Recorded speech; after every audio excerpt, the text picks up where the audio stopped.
Okay, everyone. Good morning. Hope you guys are doing well. Just about 2 minutes, and then we will get today's meeting underway. Just give me 2 seconds. I'm going to go and grab myself a little soft drink, and then I'll be right with everybody. Thank you. Feedback. Thanks.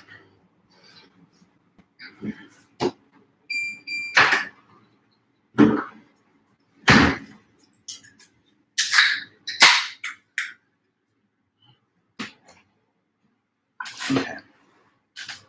Good morning, everyone. Hope you had a good past couple of days. Now you know your essays are all done, and so I'm sure you're relieved to have that behind you.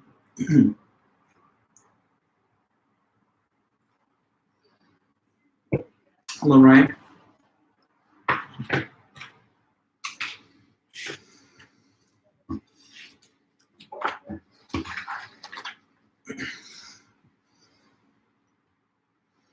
And hi there, guys. Nina, Eloise, Ellie, Finn, Dimitri. Welcome back.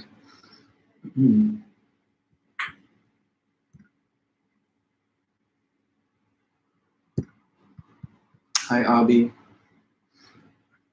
Is Dennis in this meeting yet? Oh, yes, Alex. I sent it already. Go look at your emails. You'll see it. Curious, though, is Dennis Yang here? Just because I have one thing about Dennis, your attachment. It didn't come through. Maybe you're in the next hour, but whatever. He'll let me know. Hi, everybody. Good to see you guys. Okay, so it's 9 a.m. Welcome back, everybody. Thanks so much for being here. Peachy says hello. So yes, thank you guys for your essays. I know that they're due today, and so you should have already sent it in. If you haven't, just do it right away. And for each submission that I received this morning, I just went through the queue and I gave confirmation emails to everybody who sent it in. So if there's anybody here who did send me their essay and did not receive confirmation email, then you may want to go and double check in your sent messages to make sure that there was no delivery error or whatever. But for the most part, I feel like I see everyone here, and I think I replied to all the names that I'm currently looking at. So good, with the one exception of someone named Dennis Yang, but maybe he's in my 10 o'clock class. So I have 2 classes here at Chapman, 9 and then 10. Okay, guys, so thanks so much for your essays. I appreciate all your hard work on that assignment and on everything else so far this semester. So now that you're done with essay 1, the class keeps moving on, and the next thing that we're looking forward to a little later is in a couple of weeks, week 7, Friday, we have our midterm exam on March 19th. And then after that, we have our spring break holiday. So we got a couple of more essays to review, and then we're going to get into the review sessions for the midterm. But I'll start grading your first assignment right away. It'll take me a little while to get all the grades in, so just give me a week or a little more than that at the most. But you'll certainly have all the grades back and reported to you with your comments and whatever else, with at least a week of time left before the midterm. So I'll get it done before the next weekend, and that's kind of my time frame for you. So no later than next weekend, you'll have your first essay graded, and you'll already have a study guide for the midterm at that point, and then we'll be working on getting prepared for the midterm exam. Okay, so everybody's all good. If you ever have any questions, comments, anything that's unclear, or something you just wanted to ask me or anything else, just please put it in the chat, and we'll just talk about whatever you have as it comes. Okay then, guys, so let's continue. Is the midterm a paper? No, Stephen, it's not. It's an exam. It's going to be a question, the list of questions, and you have to answer them in the time frame of the class period. So it's not you will not get a paper prompt or anything, but you'll get a list of study guide questions, and then they will be the exact kind of questions that I might ask on the day of the test. We'll talk a lot about the exam, but it's not a paper. It's a written like paragraphs for answers. For example, one question could be explain Anselm's ontological argument. Another question could be explain the cosmological argument. Another question could be explain Ganilo's objection, explain G.E. Moore's objection, explain, et cetera, et cetera. So I'm going to ask you questions about the writings and about the lecture topics that we've all learned. Okay, so Peachy, good girl, maybe I can just put you here, and you can just chill. Or no, it's not gonna happen. Anyway, I'll move her off if this becomes too much. But, well, I guess for the moment, I'm gonna have to put her over here. Okay, thanks guys. All right, so let's go on. We have a new author in this class right now, Peach now. Peter Singer. And Peter Singer's article is from 1993. It's called Rich and Poor. I have to take a little more assertive action with you. Good girl.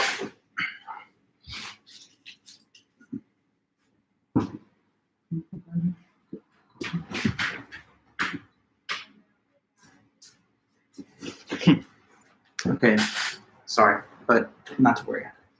Peter Singer's paper is from 1993, and it's just called Rich and Poor. Peter Singer himself is an Australian philosopher who's pretty well known in the academy. He's one of the, I think, most famous living philosophers that's out there today. He was born in 1942, and he's still alive today. He taught for a long time in his life at Princeton. This girl can't be kept back, huh? So he's had a distinguished career in philosophy. He's written some important books. One book that he wrote, which is considered kind of a classic in ethics, is a book called Animal Liberation.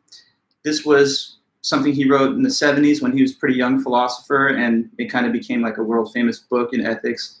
It's all about the topic of, you know, animals and animal treatment, factory farming. He makes this argument that based on utilitarian ethics, we have a moral obligation to change the practices that we have concerning animal treatment and animal suffering.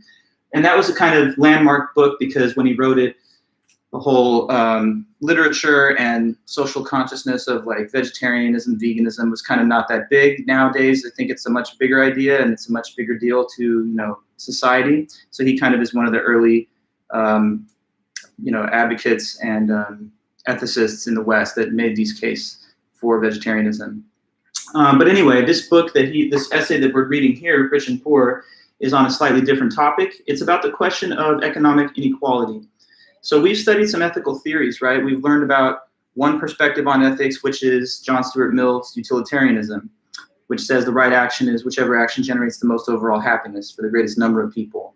And then we just finished studying Kant. Kant says it's not about the overall amount of happiness or the consequences, really. It's just about acting with a good will. And for him, what that means is that you act from the motive of duty to uphold the moral law. And the moral law can be understood through consideration of the categorical imperative, which says either only do actions that could conceivably be made into universal laws, or at least the maxims could be. And the other version of it is never treat a human being as though they were a means to be exploited in the pursuit of an end that you have, but treat human beings as though they were the end. And if you attend to the requirements of the moral law expressed by the categorical imperative in both its forms, and you do so out of a sense of duty rather than inclination, then you're acting with a goodwill, and that's all you can be expected to do in ethical life. Notice that in the transplant type scenario, Kant would say this is not okay to do because it treats the one victim as a means towards the survival of the others. In utilitarianism, it might seem as though that's permissible just because it generates more utility. But of course, there are also cases, and before I move on one time, I want to say this, there's also cases where it looks as though utilitarianism has the stronger argument than Kantianism. In that transplant scenario, it seems that the Kantian theory gives us the better moral answer because most people find it wrong to kill one to save a greater number. But imagine the scenario is like this. The question is, shall I lie to protect human life? Suppose that, I don't know if any of you guys ever watched Tarantino movies or you know about movies that have this kind of scene in them, but in the movie Inglourious Bastards, there's a scene in the beginning, it's like a depiction of World War II Nazi-era Germany.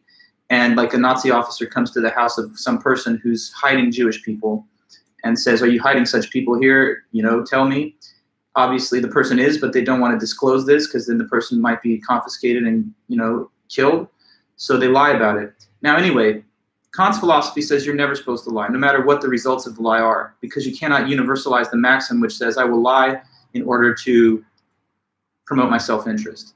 If that was the universal law, then lying would be the rule rather than the exception, and then lies would no longer be believed. So It's never okay to lie, says Kant, even when the consequences of telling such a lie are manifestly better than the consequences of telling the truth. So if you feel like that's a case where lying is noble and just and the right call, then Kant kind of is so high-minded that he doesn't really think we should focus on the consequences at all, just adhering to the rule, which is not to lie.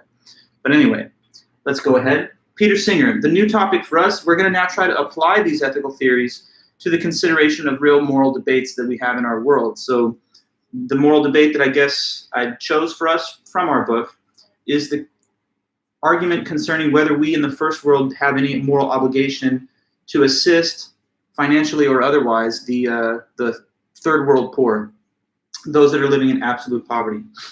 And as you guys are going to see, philosophers have formulated very different answers to that question, the question of do we have an obligation to help the global poor?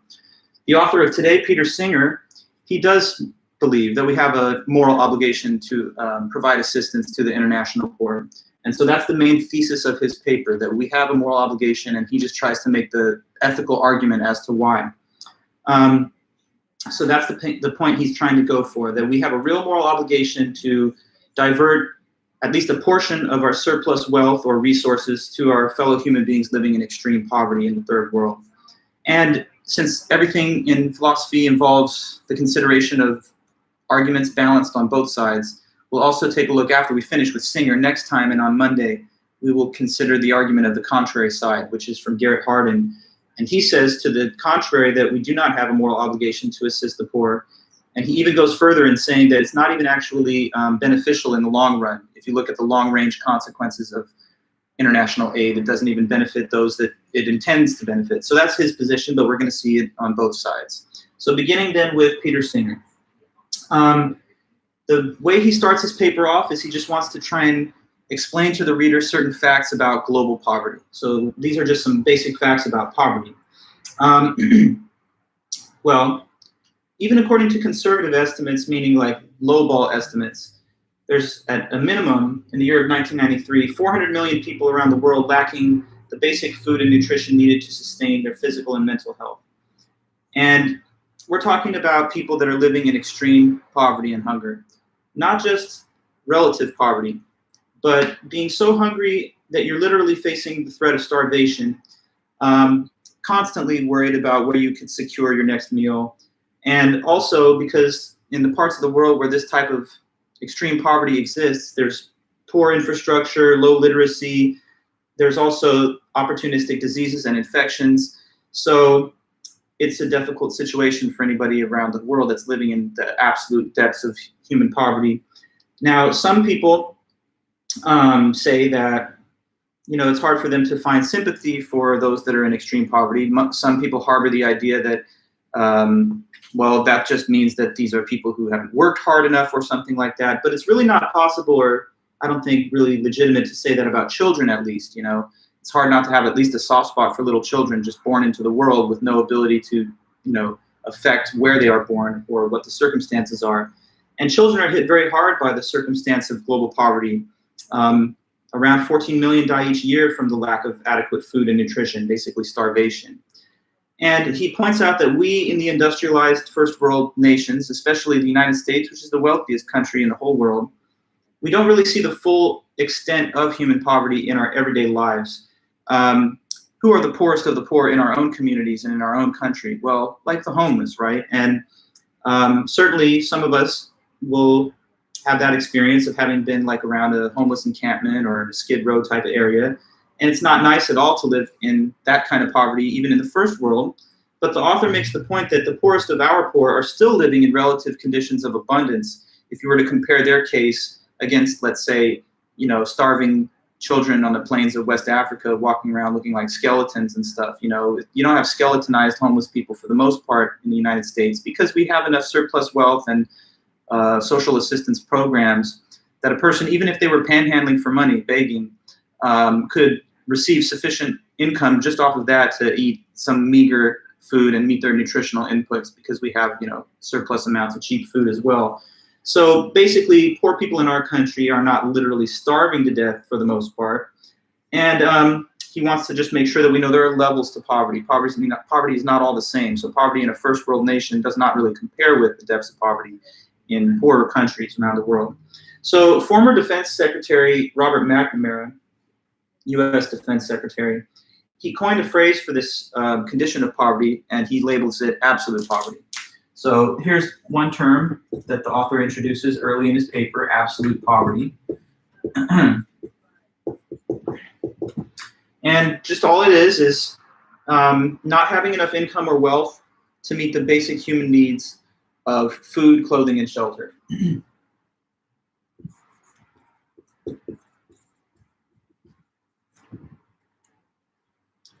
This is slightly better one here.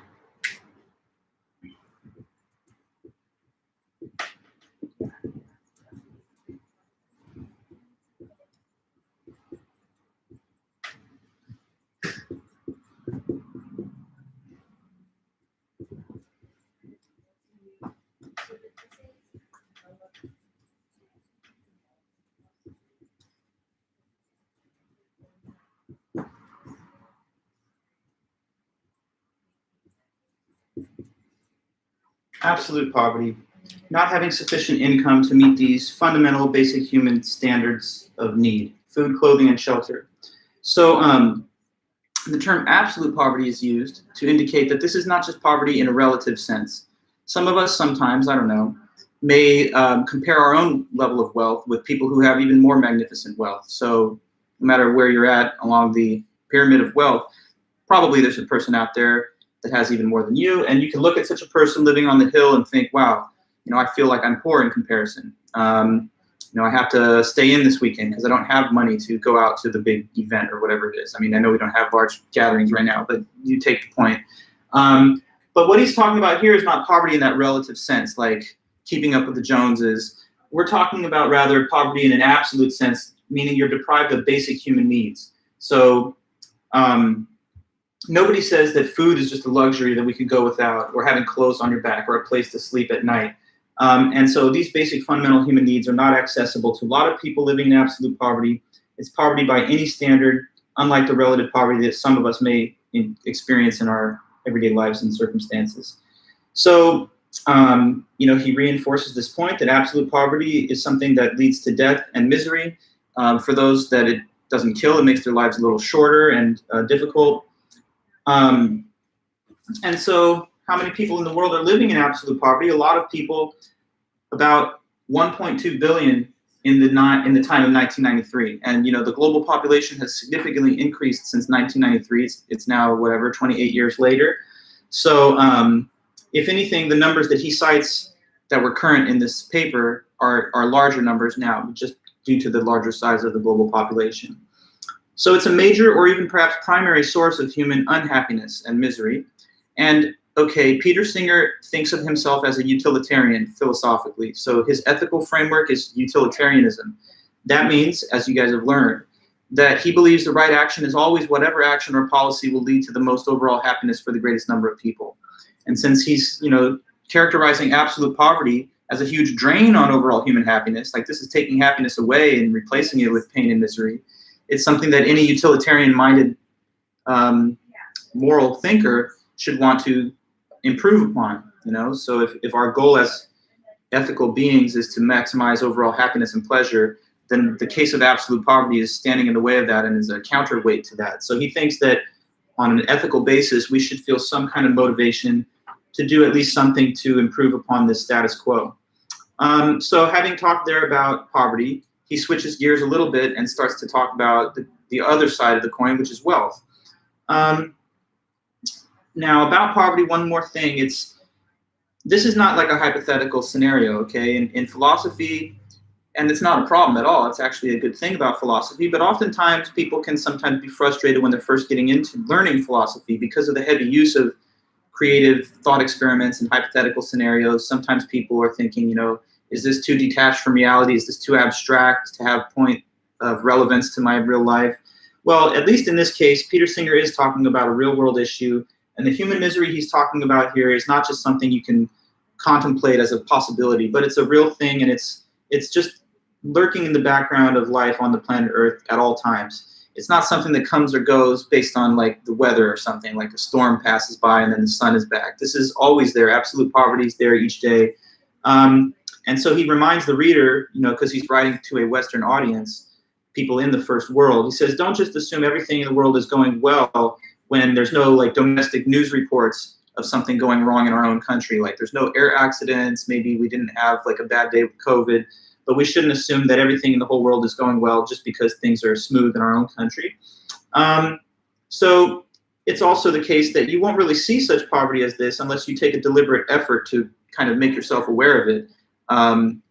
Because it's not served up to you in our domestic news media or political arena. For the most part, we're preoccupied with our own affairs and the happenings within our own country. But if we wish, we can turn our attention to it at any moment and get a clear view of how serious the situation is. So he mentions next that some people claim that the problem of absolute poverty cannot be solved because it's just a problem of scarcity of available resources. And Peter Singer does not agree with that point. So let me erase some stuff here and I'll explain this current idea. So basically he's taking on this argument. Someone says to him, but Peter Singer, I know you're upset about absolute poverty, but really though, there's nothing that you can do because there's just too many people and not enough food. And so the argument could be made that we're looking at a problem that is inevitable, that is impossible to solve, because when there's an overabundance of people and a scarcity of consumable resources, someone's going to miss out on having enough food. Maybe some of you remember or have heard of the game musical chairs from like your childhood. With musical chairs, everyone walks around the table where there's a certain number of chairs, there's too many people, and when the music stops, everyone has to take a seat. And someone won't get a seat because there's not enough chairs for all the people. And so you can argue that in a world where there's a certain amount of food, but too many people for the food, inevitably some people will just go hungry and won't have enough. But Singer says, no, this is not actually correct. And so here's his claim. The problem of global poverty and hunger is not a problem of scarcity of resources. He says it's a problem of poor distribution and waste of the available resources. So here's his claim, Singer speaking. The problem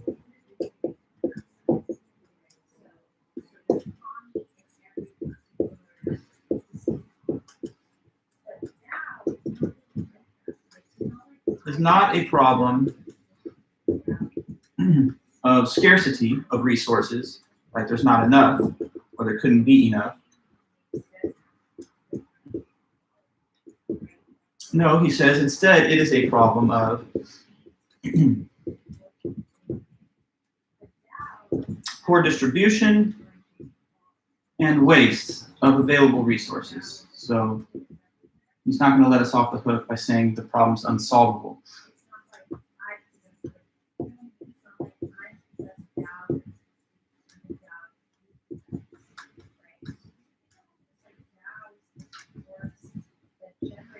Okay, so here is his present point as we go through his writing. He encounters an objection, someone saying, well, you seem to be claiming that we have a problem of global poverty and that we should do something about it to change that or to make it better. And someone might argue, but it's futile to want to do anything about it because it's an unsolvable problem since we do not have enough resources for all the hungry people. Therefore, let's give up trying to solve this because it's impossible. But he says, no, not really. It's not a problem of scarcity, actually. It's a problem of poor distribution and waste. So why does he say that? Well, there's a lot of scientific literature and evidence that reinforces one thing he claims, which is that because of the heavy reliance in the Western world on a meat-based animal agriculture diet, we actually divert a lot of consumable resources to livestock, cattle, and animals that we rear for human consumption.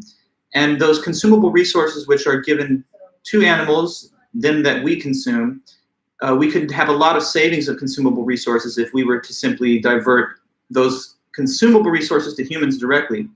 It takes a lot of energy to produce one cow for market consumption, and we could actually generate a lot more consumable resources if we spared the cow and gave those same methods of sustenance that they need toward the production of human food that we eat directly. So, I mean, he's not saying that, okay, let's have a global conversion to mass vegetarianism and save the world by having a whole bunch of additional surplus food based on that change, because he knows it's not realistic. But he wants to make the point, at least, that it's not theoretically impossible for us to make at least changes or modifications to our diet and lifestyle that would at least make a big dent and a big improvement on the current status quo. So we can't, he thinks, console ourselves with the claim or the belief that we are facing a problem that no action could possibly alter or affect. The other thing is waste. In the Western world, we actually do waste a lot of consumable resources that just go straight to the landfill. Think of how much food remains on the plate at the restaurant, or that goes straight into the trash can because we buy more than we need and we end up having to discard some of it. So if we were a little bit more frugal with our consumer habits and consumption, and if we de-emphasize the central role that meat plays in our everyday diet, then we would have enough additional consumable resources to feed an even larger global population of as many as 7 billion. So that's why he thinks that the problem is rather one of distribution and waste rather than the inability to literally produce enough consumable resources. So this condition exists because in these poor parts of the world, there's not sufficient wealth to stand up the kind of industrial processes that would enable them to have a better ability to meet their own needs. And so he says a transfer of wealth from the first to the third world could at least help improve upon that.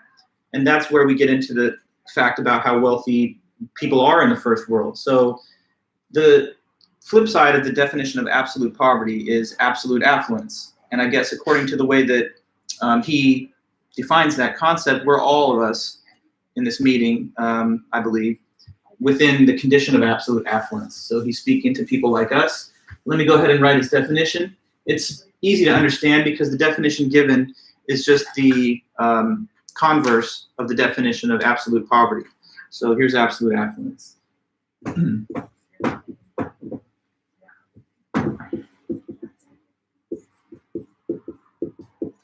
So it's pretty simple. It's simply just having more than enough income or wealth to meet the same basic needs that I mentioned before of food, clothing, and shelter.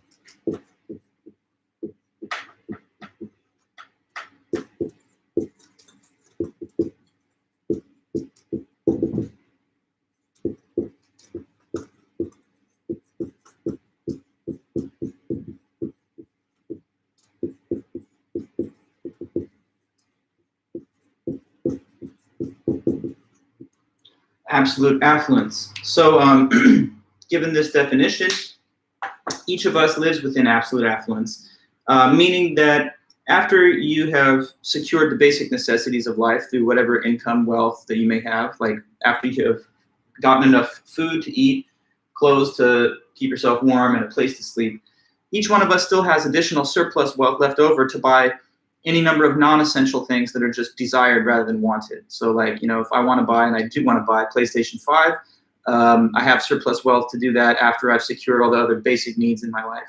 Or, you know, this watch that I'm wearing. I mean, this is actually kind of a nice watch. It's like $1,100. And I mean, I already have another one. So I don't know, I guess I could have just decided not to buy it, but I wanted to have something nice. I'm running a lot. This has got a lot of technology in it for that. So,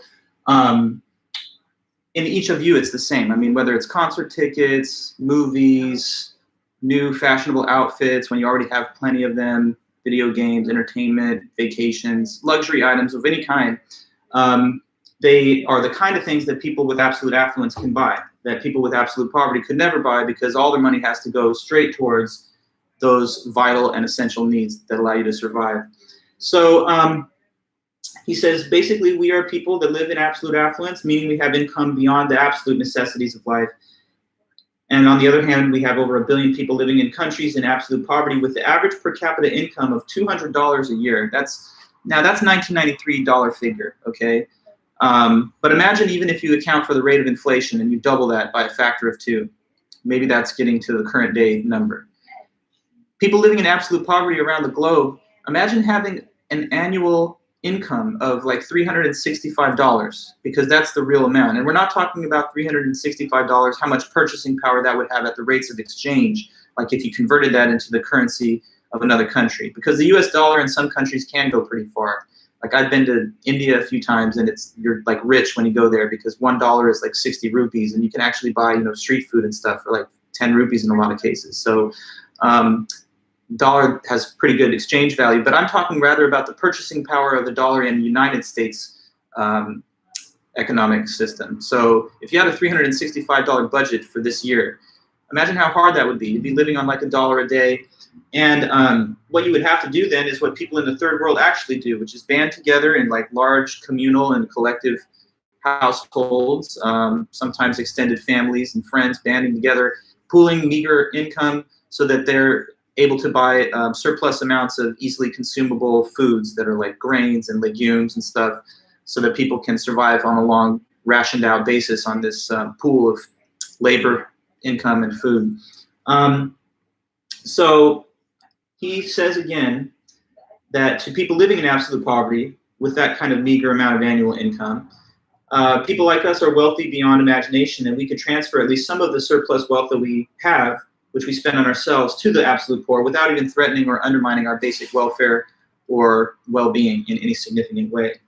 I've had some friends that when they finished college and stuff, they went into the Peace Corps and went to like difficult, troubled countries around the world trying to provide economic or educational assistance. In one case, I had a friend that went to Ghana, African country. It's definitely got a lot of economic problems and deprivation. And when you're over there, the common experience that she reported to me and that other people I know who've done it have said is that like little children and stuff, when they see a Westerner who's like an aid worker or educator or with an aid organization of some kind, humanitarian assistance, they'll really flock to such people because they kind of can see that we're Westerners due to our manner of dress and speech. And we're assumed to be those that have all kinds of wealth. So little kids will be asking you for candy or gifts. So we're kind of like icons of wealth to a lot of poor people around the world. And therefore, he again impresses upon the reader that we might have a moral obligation to assist. So how much is being given from the first world to the third world? That's the next thing he talks about. Like how much actual assistance is happening in real terms? Well, not much. So as he wrote this in 1993, the United Nations target goal for international aid from the first to the third world was a modest and achievable goal. The UN set this, 0.7% of gross domestic product. So the annual economic output of the country, gross domestic product, we're being asked to set aside a meager 0.7% of that and to place that into an international fund that could help to support some of the poor countries and the people that live there. But most developed nations, including the United States, fell far short even of this modest and achievable goal. I think I have the numbers here in the book, so I'm just going to quickly look at those and write them on the board. So how much actual charitable aid given this state of play? Well, okay, let me write a few of them down. Britain, that's the UK, 0.31%, so less than half. Let's see here, Germany, 0.41%, a little more generous, but still short of the goal. Japan, 0.32%, and then, saving it for last, the United States, the wealthiest of all nations, but not the most generous, at least in this case, at a low number of 0.15%. So, having looked at the situation as he's described it, he asks a real tough question. He says, does this amount to the moral equivalent if we neglect to assist, whereas we have the additional wealth to do so? If we choose not to do it in face of the fact that the assistance could have prevented preventable death or starvation, does that place us anywhere close to the moral equivalent of a killer? Is there any equivalence between failing to assist, which may lead to preventable death, and the actual act of committing a murder and killing people directly? Well, I understand, and you probably can agree with it, that might be a bit of an extreme comparison. Most of us, I think, would probably resist any comparison between our own moral record and that of an actual killer. But he says, if there is a difference between killing and not providing assistance, then what is the difference? And so he wants to deal with that little debated question. How can we distinguish the case of killing versus failing to assist? And so this is going to be an analysis that really applies to any government or individual who would have the opportunity to do something in terms of assistance, but withholds on doing it nonetheless. So is it too harsh to compare those who fail to assist, like some of us, to those that kill? I would say yes, it is too harsh. It can't be as bad as deliberately like going and killing poor people. But what is the difference? And so next, here's what Peter Singer will go into. He's going to list what he calls the differences between killing and failing to assist. And he's going to try his best to show awareness of what his critic might say. So, Peter Singer's a very thorough, detailed philosopher. And just like any good lawyer, you try to anticipate the arguments that the opposing team is going to make in the court, right? So he knows that he's putting himself out on a limb saying killing and failing to assist are somehow in the realm of being comparable. And now what he's going to do is try and show, well, here's what my critics are going to say to that. They're going to say, here are all these main differences between killing and failing to assist. So he's going to just state what those differences could be. And then after having presented them, he's going to go back through them each and try to show that even if killing is worse than failing to assist, these differences do not establish that there's nothing wrong with the failure to assist. It's still something that is to some extent wrong, even if by comparison, fair enough, maybe we wouldn't put it on an equal par to actual killing. Okay, so here's the header for the next part of the notes in his essay. These are differences between killing and failing to assist, so that we know what those could be. What could be the differences?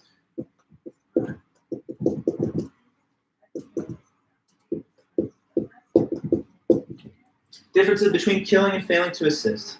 Okay, so the first difference that he mentions is difference of motivation.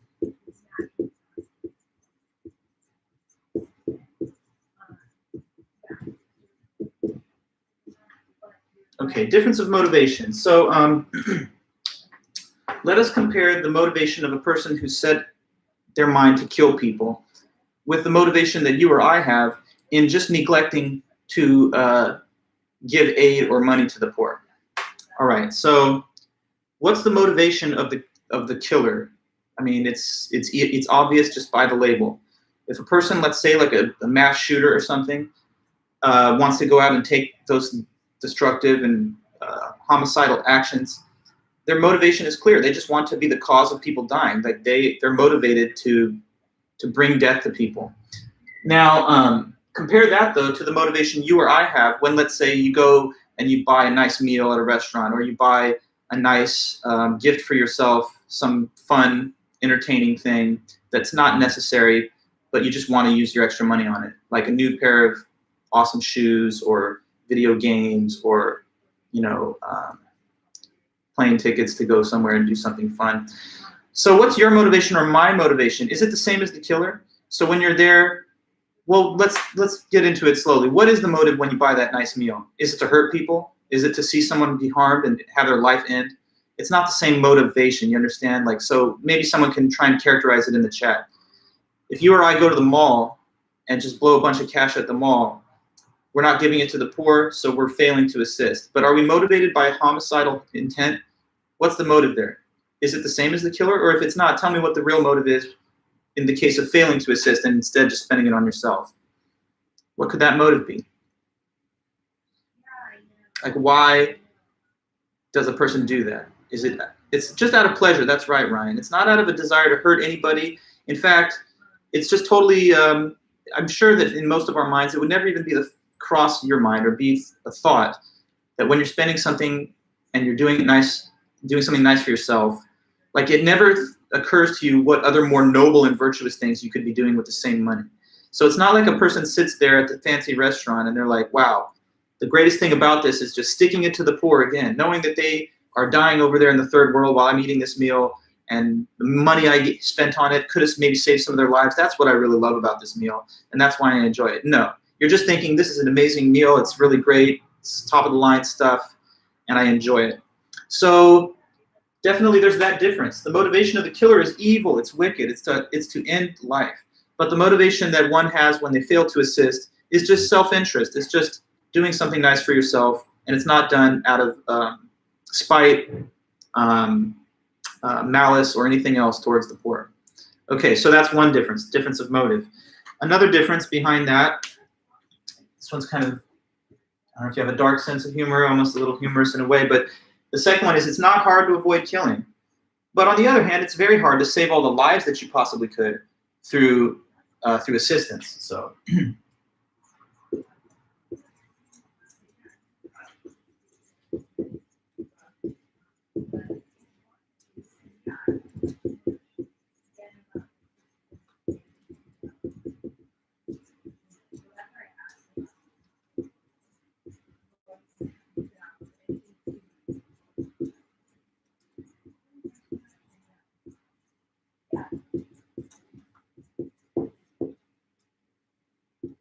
Okay, so another possible difference that the critic could bring up is that the nature of these two obligations that are being foisted upon us. On the one hand, don't kill people. On the other hand, do assist people and save their lives by giving money. These two stated obligations are not the same level of difficulty in living up to. Basically, it's super easy to not kill people, but it's not that easy at all to save people through giving assistance and aid. So here, let me walk you through the logic of this. I'm going to make an assumption about everybody in this class, which I really hope is true. I'm just going to go out on a limb and assume that none of you guys have ever killed another person yet, and hopefully you never do that. But pretend you've never killed a person. If so, then you can relate to this. Let me know. Has it been hard to you? Has it been difficult for you to not have killed people so far? Like, is it something that you struggle against, repressing homicidal desires all the time, and it's really tough to not kill? I know you might want to joke and be like, oh yeah, people get on my nerves. But to be honest and to be serious, I'm sure that it does not strike you as a difficult thing at all to not kill people. In fact, what do you have to do to not kill people? How much effort does that take? What do you have to do? Well, what you're doing right now, nothing. Just sit there. Leave people alone, mind your own business. It takes no effort at all to not kill people. It literally just requires inaction. You don't have to lift a finger to not kill people. In fact, right now you're not killing all the people, billions of them. So all at the same time. So it's easy to not kill people, right? On the other hand, though, if we're being told you have to go out and give assistance and aid to save lives, what does that require from you? Just sitting back and minding your own business, not doing anything? No, that would require time, effort, money, maybe over a sustained period of time in your life. So saving lives by aid requires you to give money at a minimum and maybe effort. So that's not doing nothing, that's doing something. But when you fail to kill people, you just don't have to do anything at all. So you can say, here's another difference. Don't tell me that killing is like failing to assist, because it's really easy to not kill, but it's not easy at all to assist everybody. Okay, so there's another main difference. We go on, there's a couple more. I think there's 5 overall. The next one mentioned is the difference of certainty of the outcome.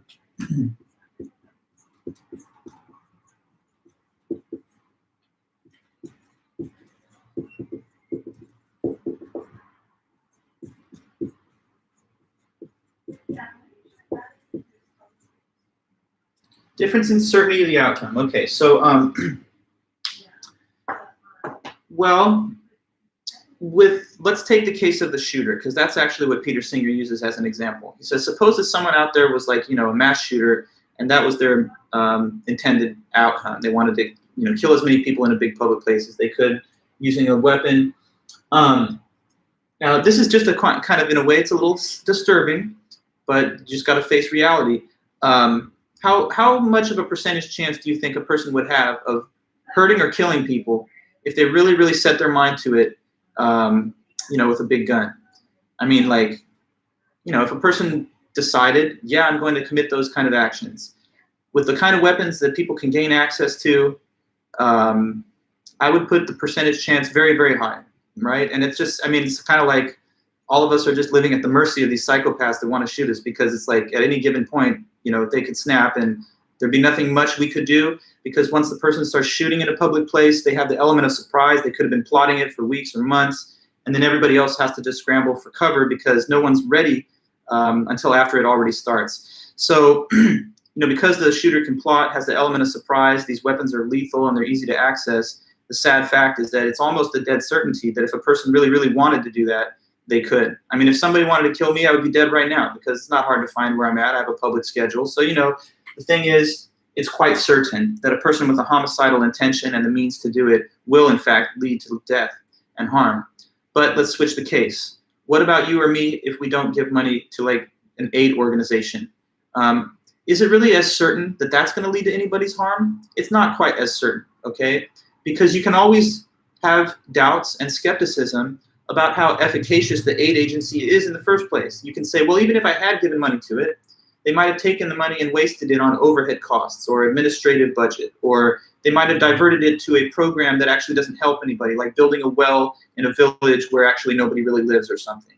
So you could argue that when I decline to offer money for aid, I'm not doing anything that is just as likely to cause harm as in the other case where someone sets forth with the full intention to kill people. So someone who wants to kill others, they're certainly going to cause harm. Someone who declines to assist, it's not so sure or clear that that's going to really lead to the harm that we're talking about. Okay? So there again, we have another possible difference. Hopefully you could follow that one. I guess one thing that's nice about being away from the schools is that, school shootings really, that used to be a real epidemic. It was really getting bad prior to the pandemic, but, I guess we've had more loss of life this way. So either way, one or two more differences here. I'm just going to erase the top so that I have room to put them on the board. So there's also identifiability of the victim. That's the next one he talks about, another difference. Identifiability of the victim.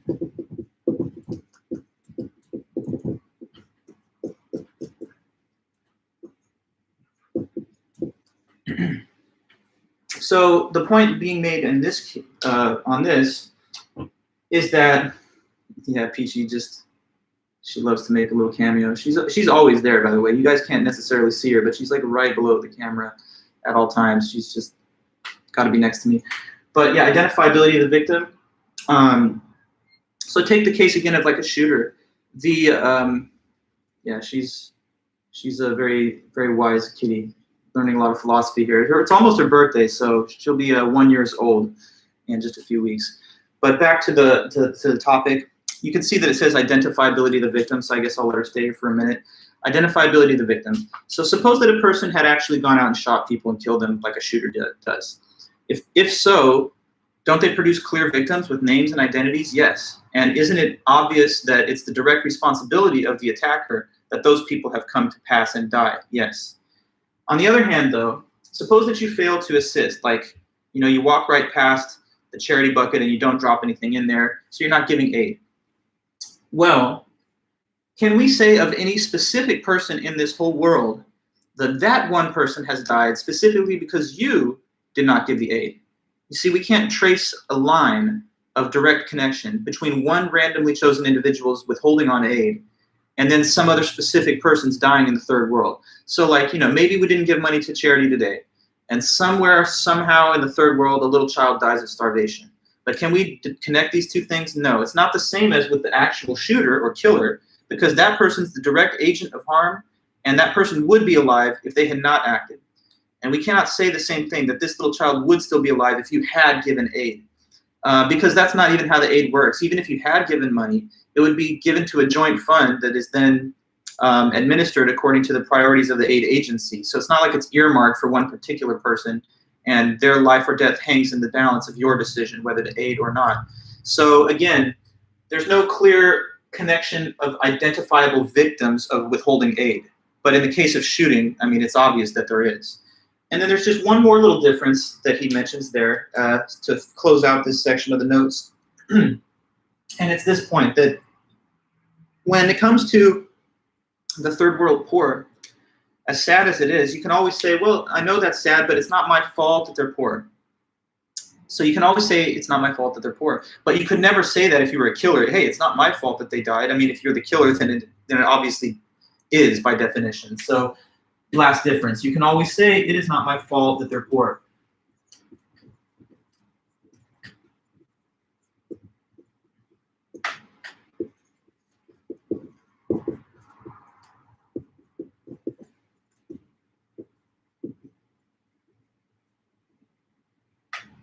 Okay, so I'll just spend another moment on this and then we'll be done for today. And we have 2 meetings on this topic, so we'll finish more of it on Friday. But about this claim,